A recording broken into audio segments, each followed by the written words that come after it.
It is Tristan with Nerdette's Newsstand, and today is the 7th day of the Johnny Depp vs. the Sun trial, and I want to talk about a couple things I found out.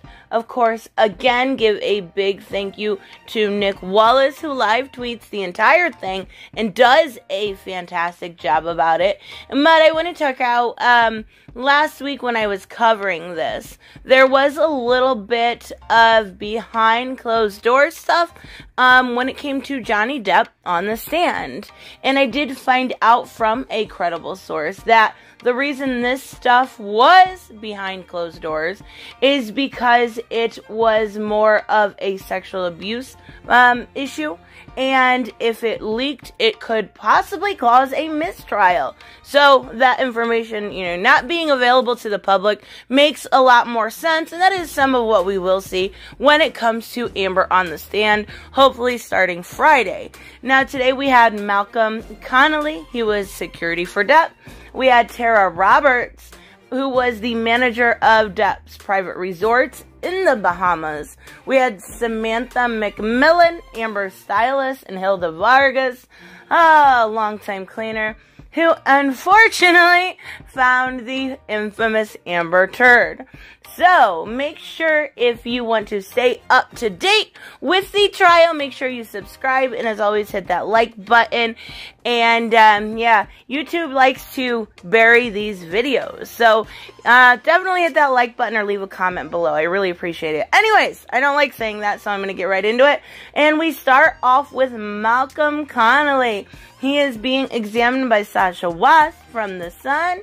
He worked personal security for 23 years and worked for Johnny 16 out of those 23 years. He worked with Johnny during the Australia incident, the finger incident that happened in March 2015. Now, this fight that happened in Australia was brought to his attention by the late Jerry Judge, and he rushed over. He tried to remove Johnny from the situation, right? He also did testify that the cabin was not near as smashed as Sasha Wass and Amber Heard originally made it seem, and that he was not incoherent, just like they made it seem. They made it seem like he was so drunk and, drugged up, he was blacking out, and that just simply wasn't the case in his witness statement. Johnny Depp also personally told him, she smashed my fucking finger with a vodka bottle and put a cigarette out on my face. And I will show you those pictures. It's absolutely terrible. You can tell right away what it is. It's disgusting. So, they had to come up, on the way to the hospital. They had to discuss these alternative explanations when it came to his PR and stuff. And that, they talked back and forth about it, whether it was going to be he was slicing onions or it was smashed in an accordion door. That is why, the truth didn't come out initially. So, he also said that the scratches that Jerry Judge said he had seen were not there before he took Johnny Depp out of the house. Meaning, they had to be self-inflicted, right? I don't hardly think, the late Jerry Judge would do that. So, if Johnny wasn't there, and the scratches weren't there, but when they came back, the scratches were there, it would lead most to believe that they were self-inflicted, along with, he said, she didn't have a single bruise, scratch mark, any blood, anything like that on her. So, they literally use, during this part, Amber Heard's diary. Like, I don't know how that can be any sort of admissible in court, because it's her diary during this as evidence. It's the most ridiculous kangaroo court thing I have ever seen. He did say that he never, in their entire relationship, saw bruises on her, and that he is an ex-prison officer trained in extracting prisoners from riot situations, and in those situations he's trained to spot bruises from prisoners that were generally being bullied. So it would have been something he would have noticed, but not during the entirety of the relationship. So we go on to the next witness, which is Tara Roberts, and we have talked about her quite a few times on this channel before. She is the estate manager for Johnny Depp, who also, says she has never seen JD be violent or aggressive with Amber or anyone at all. She's never seen that side of him. She is asked about the incident on September 22nd, 2014, where she said Amber was becoming more violent. And she even noticed a gash on Johnny Depp's forehead, and which was later explained to her that he had gotten a can of liqueur thrown at him. So they also showed pictures from December 29th, 2015, and these were of injuries or, alleged injuries from Amber. And, she said these were given to her by Johnny. And she saw her on the exact same day, on December 29th. And of course, they were not there. That's going to be a reoccurring theme. We have all these people that have seen Amber on these alleged days, and they never quite pan out to real abuse. They're always, maybe it's Johnny, maybe it's Maybelline, who knows. So, also, Tara says that she personally saw Amber throwing objects at Johnny Depp in December of 2015, throwing projectiles and violently lunging at him. She also noted before Johnny Depp, prior to being married to Amber, he would have been outgoing, social, friendly. He was, an upbeat kind of guy. But throughout their marriage, there was a distance. There was quite a distinct change also. He became, sleeping more. He became more withdrawn.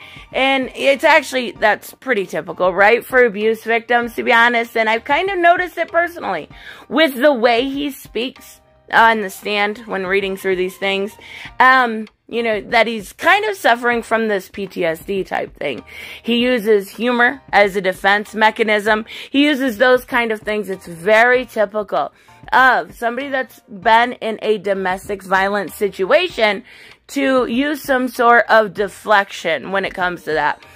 She does also mention how controlling Amber was. The fact that, simple things like she was not even allowed to be alone in the same room with Johnny. So, Tara does say that Amber claimed on August 17th, 2014, that Johnny Depp kicked and broke the bedroom door.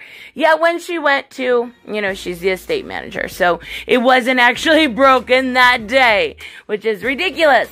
She also did personally witness Amber yelling at Johnny Depp stuff like, your career is over, no one will hire you again, you're washed up, you're fat, you'll die alone. We have talked about these things before, but yeah, entered into evidence. So let's talk about Samantha McMillan. And this is a big one today, right? So she was Amber Heard's stylist in 2015. She is no longer. She still is working with Johnny. They had to do a video link because she was in LA, but they're going to specifically talk about two incidences, but first, December 16th, 2015. Now, Samantha was shown multiple photos taken by Amber on that day, and said she was with her most of the day in real life. She didn't look that way. They just simply weren't there. The bruises were not there. There was no bruising, no scalp redness, no sore on her lip. She was her stylist for the appearance, which we've talked about before, on James Corden's show. Spent most of the day with her, seen no visible marks. Now, this wasn't even brought up during the entirety of the day. She claimed that on, December 15th, these things happen. Well, there would be some sort of evidence of them the very next day. So the only weird thing that kind of happened that day, Samantha says, is Amber said, "I can't believe I just did the show with two black eyes." And she was just kind of like, what? You know, she didn't really understand why she would even say that. So she just simply replied, I don't know what to say, and gave her a hug. I think more than anything, anyone in that situation would kind of be confused. Doesn't make a whole lot of sense. So they also talk about May 24th, 2016, when she was also with Amber, and said she, again, you know, had no marks, no nothing. She said those days when she found out in the media Amber had accused him of domestic violence, that she was with him, and she was surprised because she knew for a fact that she was fine those days. Clear complexion, right? So the last witness we have is Hilda Vargas. She is a long-time cleaner, 30 years actually, for Johnny Depp. And she is, unfortunately, the one who found the infamous Dirty 30 Amber Turd, right? They had to do a video link for her, and she had to have an interpreter, but she unfortunately did find human feces and said that the premises that day was extremely messier than usual, right? There was broken glasses and objects knocked over.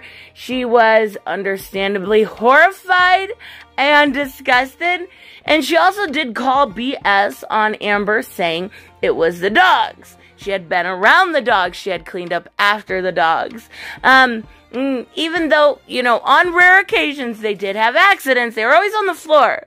They were too small. They were teeny tiny dogs. They were too small to jump on a bed of that size by themselves. And, you know, when she had previously cleaned up their feces, they're teeny little things. You can tell a difference. People know a difference. It's like calling somebody stupid literally to their face. So she also felt extremely disrespected as an employee, rightfully so. She was extremely angry. She did mention she saw Amber Heard later in the day with no bruises or marks. And she did say that she, you know, would often hear Amber yelling at Johnny and thought that she had a bad temper. So this theme keeps, you know, reoccurring. All of the pictures that Amber has, you know, shown the media, shown, you know, the prosecutors, shown everybody has come out, and people have seen her on that day and just been like, no, we know better. And the fact that they're using a diary and emails that never were sent is absolutely, it's ridiculous. It's not even real court. I can't believe they even allowed that in there. So anyways, I will keep you guys up to date on what happens all this week. So let me know what you guys think about what happened today. We can finally put the Amber Turd thing to rest. My God, you are disgusting. And I will see you guys in the next one. Bye-bye.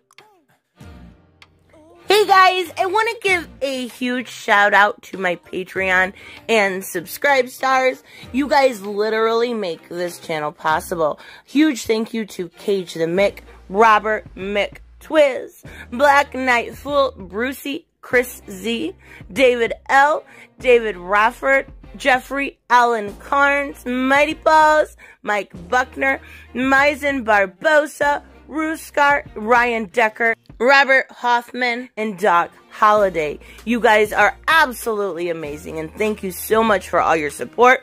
Don't forget on the way out to like as always if you enjoy the content, and hit subscribe. And I will see you in the next one. Bye-bye.